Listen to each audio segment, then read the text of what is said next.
Hello दोस्तों, आज मैं आपको इस कहानी के माध्यम से ये बताने वाला हूँ कि कैसे हमारे पास सब कुछ होता है, फिर भी खुशी पाने के लिए हम लोग इधर उधर भटकते रहते हैं और हमारे पास जो भी है उसमें खुश न रहकर और ज्यादा पाने की कोशिश करते हैं।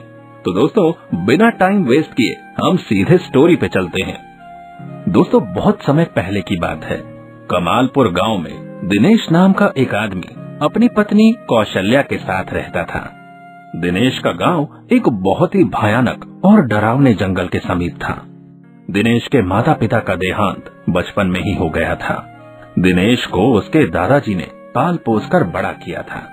बचपन में जब भी दिनेश रोता, दादाजी उसे एक रोचक कहानी सुनाते। दिनेश कहानी सुनते सुनते सो जाता। लेकिन दिनेश और कौशल्या की शादी के कुछ दिन बाद ही दादाजी का भी देहांत हो गया। वैसे तो दिनेश को किसी भी चीज की कमी नहीं थी। दिनेश के माँ पिताजी दिनेश के लिए पर्याप्त धन छोड़कर गए थे, लेकिन दिनेश को हमेशा लगता कि उसके पास जितना भी है वो बहुत कम है। दिनेश के मन में हमेशा ज्यादा पाने की इच्छा रहती। कौशल्या दिनेश को समझाती, लेकिन दिनेश नहीं समझता और हमेशा दुखी रहता। इस तरह उदास रहने से क्या होगा? हमारे पास तो पर्याप्त धन है। हाँ, धन तो है, लेकिन रामलाल को देखो, वो मोटर गाड़ी से चलता है। उसे जरूरत है तो उसने लिया है, हमें मोटर गाड़ी की क्या जरूरत? जरूरत कैसे नहीं है? दिनेश उठकर बाहर चला जाता है। एक दिन दिनेश कुछ सामान लाने बाजार जाता है। सामान लेकर आते आते दिनेश बहुत थक जाता है। दिनेश जैसे ही बाजार से आकर बिस्तर पे लेटता है, उसे बड़ी गहरी नींद आ जाती है। सोते वक्त दिनेश एक सपना देखता है। दिनेश सपना देखता है कि जंगल के उस पार एक बहुत बड़ा मंदिर है और उस मंदिर के नीचे एक जादुई घड़ा है और उस घड़े में बहुत सारा सोना है और उस घड़े का सोना कभी खत्म नहीं होता। तभी दिनेश की नींद खुल जाती है। दिनेश उठकर बैठ जाता है और बोलता है, इतना सारा सोना, अगर मुझे इतना सारा सोना मिल गया ना तो मैं इस गांव का सबसे अमीर आदमी बन जाऊंगा। लेकिन जंगल को पार करके जाना तो बहुत मुश्किल है और ये वहाँ पे तो बहुत सारे जंगली जानवर भी होंगे। कहीं वो मुझे मार कर खा गए तो? जंगल तो फिर भी पार किया जा सकता है, लेकिन क्या होगा अगर जंगल के उस पार कोई मंदिर हुआ ही नहीं तो? हाँ? दिनेश कुछ देर तक अपने बिस्तर पर बैठकर सोचता रहता है। फिर उसे याद आता है कि जंगल में एक ऋषि रहते हैं। अरे हाँ, मैं ऋषि मुनि से पूछ सकता हूँ कि वहाँ मंदिर है या नहीं, और मैं उनसे जादुई घड़े के बारे में भी पूछ लूंगा। हाँ। दिनेश फटाफट उठकर ऋषि मुनि की कुटिया की तरफ चला जाता है। दिनेश जैसे ही कुटिया के समीप पहुँचता है, वो देखता है कि ऋषि मुनि ध्यान कर रहे हैं। दिनेश वहीं पे बैठ जाता है। थोड़ी देर बाद ऋषि मुनि ध्यान से बाहर आते हैं तो देखते हैं कि दिनेश उनके सामने बैठा है। ऋषि मुनि उसके यहाँ आने का कारण पूछते हैं। दिनेश हाथ जोड़कर बोलता है, हे साधु महाराज, मुझे एक सपना आया है। उसमें मैंने देखा कि जंगल के उस पार एक मंदिर है और उस मंदिर के नीचे एक जादुई घड़ा है। तो मैं आपसे ये जानने आया हूँ कि सच में वहाँ कोई मंदिर है या मेरा ये सपना सिर्फ सपना ही है। पुत्र, जंगल के उस पार एक बहुत पुराना भोलेनाथ का मंदिर तो है। बचपन में मैं वहीं ध्यान लगाया करता था, मगर धीरे धीरे वहाँ पे नागराज की संख्या बढ़ने लगी तो हम लोग यहाँ गांव के समीप आकर ध्यान करने लगे। दिनेश तुरंत ही ऋषि मुनि से सवाल करता है, प्रभु, आप तो वहाँ पहले रहा करते थे, आपको तो पक्का ये ज्ञात होगा कि वहाँ पे कोई जादुई घड़ा है या नहीं? पुत्र, मुझे इस बारे में ज्यादा पता नहीं है, क्योंकि जब मैं वहाँ रहा करता था उस वक्त मेरी उम्र बहुत कम थी। दिनेश को अब समझ नहीं आ रहा था कि वो क्या करे।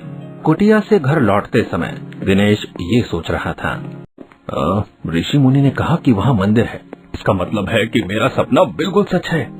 मंदिर है तो घड़ा भी होगा और बहुत जल्द गांव का सबसे अमीर आदमी दिनेश ही होगा। दिनेश हंसता है और अपने घर की तरफ निकल जाता है।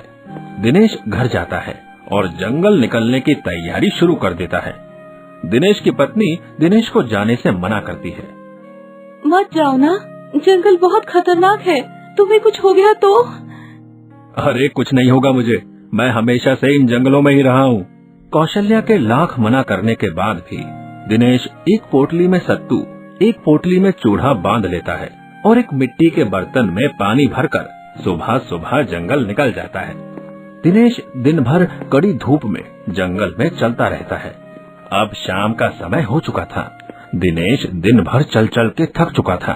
दिनेश एक पेड़ के नीचे बैठ जाता है। तुरंत ही दिनेश की आंख लग जाती है। जैसे ही दिनेश की आंख खुलती है, दिनेश देखता है कि उसके खाने वाली पोटली गायब है। दिनेश को बहुत जोर से भूख लगी थी। तभी उसके कान में फुफकारने की आवाज आती है। दिनेश जैसे ही पीछे देखता है, उसे एक बहुत विषैला सांप दिखता है जो उसके सिर के ठीक ऊपर वन फैलाए खड़ा था। दिनेश जल्दी से उठकर वहां से भागता है। अब दिनेश की हालत खराब हो चुकी थी। दिनेश बोलता है, अरे मेरे खाने की पोटली लेकर कौन चला गया, और ऊपर से ये नागराज। अरे मरते मरते बचा हूँ मैं अभी, अब मैं क्या करूँ, मुझे कुछ समझ नहीं आ रहा है। अरे भूख भी बहुत जोर से लगी है और मंदिर भी कहीं नजर नहीं आ रहा है। अरे लगता है कि मैं इस जंगल में ही मरने वाला हूँ, भगवान।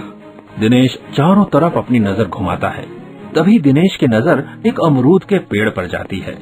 दिनेश जल्दी से अमरूद के पेड़ के पास जाता है और अमरूद तोड़कर खाने लगता है। अब जाकर जान में जान आई। लगता है भगवान भी अमीर बनने में मेरा साथ दे रहे हैं। दिनेश वहीं अमरूद के पेड़ के नीचे आग जलाकर अपनी रात गुजारता है और सुबह सुबह उठकर अपनी मंजिल की तरफ निकल जाता है।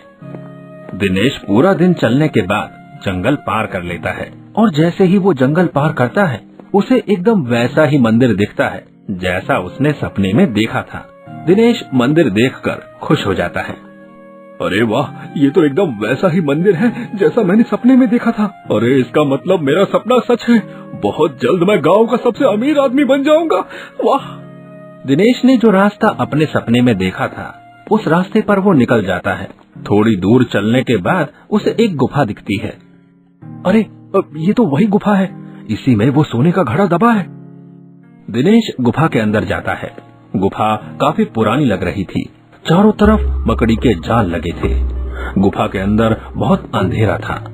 दिनेश पत्थर से गुफा के अंदर लगी मशाल को जलाता है और फिर मिट्टी खोदकर घड़े को बाहर निकालता है और खुश होकर बोलता है, अरे वाह, मिल गया मुझे जादुई घड़ा। अब मैं सबसे अमीर आदमी हूँ, मैं जो चाहे कर सकता हूँ। इतना बोलकर दिनेश घड़ा खोलता है। जैसे ही दिनेश घड़ा खोलता है, वो दंग रह जाता है। उसमें सोना नहीं था, उसमें सिर्फ एक कागज था और उस कागज में कुछ लिखा था। दिनेश वहीं घड़े के पास बैठ जाता है और कागज निकालकर पढ़ता है। कागज पर लिखा होता है, कभी न खत्म होने वाले धन का पता है, संतोष। दिनेश हैरत में पड़ जाता है। अरे ये संतोष कैसी जगह है, मैंने तो कभी इसके बारे में सुना ही नहीं। तभी वहाँ पे ऋषि मुनि आते हैं, वही ऋषि मुनि जिनसे दिनेश ने मंदिर के बारे में पूछा था।